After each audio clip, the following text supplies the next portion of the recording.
আউযুবিল্লাহি মিনাশ শাইতানির রাজিম। বিসমিল্লাহির রহমানির রহিম। সম্মানিত দর্শক শ্রোতা, আসসালামু আলাইকুম। আশা করি আল্লাহর ইচ্ছায় আপনারা সবাই ভালো আছেন। আলহামদুলিল্লাহ, আমিও ভালো আছি। আমি মোহাম্মদ জুয়েল মোল্লা। আমার ইউটিউব চ্যানেলের পক্ষ থেকে আপনাদের সবাইকে জানাই আন্তরিক শুভেচ্ছা ও অভিনন্দন। আজ আমি আপনাদের সামনে একটা অত্যন্ত মূল্যবান এবং গুরুত্বপূর্ণ আলোচনা নিয়ে উপস্থিত হয়েছি। আজকের আলোচনা নেওয়া হয়েছে রহমানিয়া লাইব্রেরির নিয়ামুল কুরআন নামক কিতাবের 21 নম্বর পৃষ্ঠা থেকে। আজকের আলোচনা আমরা সবাই জানি, মহান আল্লাহ তাআলার 99টি নাম রয়েছে।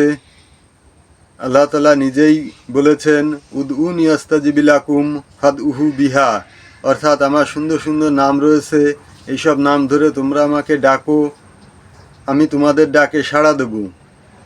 অর্থাৎ আল্লাহ তাআলা নিজেই যখন বলেছেন, ইহার কার্যকারিতায় কোনো সন্দেহ নাই।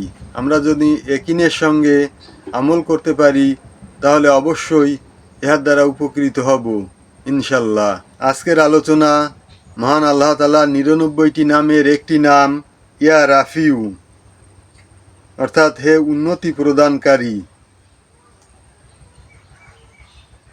দিনে ও রাত্রে শুইবার সময় এই নাম 100 বার পড়িলে সকল বিপদ আপদ হইতে নিরাপদ থাকা যায় ও সম্মান লাভ হয়।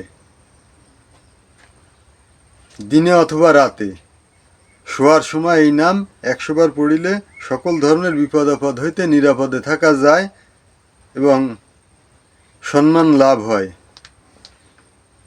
দ্বিতীয় ফজিলত হচ্ছে 600 বার এই নাম পড়িলে অত্যাচারীর হাত থেকে রক্ষা পাওয়া যায়। সম্মানিত দর্শক শ্রোতা, এই ছিল আজকের আলোচনা। আশা করি আজকের আলোচনা আপনাদের সবার কাছে খুবই ভালো লেগেছে। এই ধরনের আলোচনা নিত্য নতুন সবসময় পেতে আমার চ্যানেলটিকে সাবস্ক্রাইব করবেন এবং বেশি বেশি শেয়ার করে আত্মীয় বন্ধুবান্ধবদের মাঝে ছড়িয়ে দেওয়ার অনুরোধ রইল, যাতে সবাই দেখার সুযোগ পায়।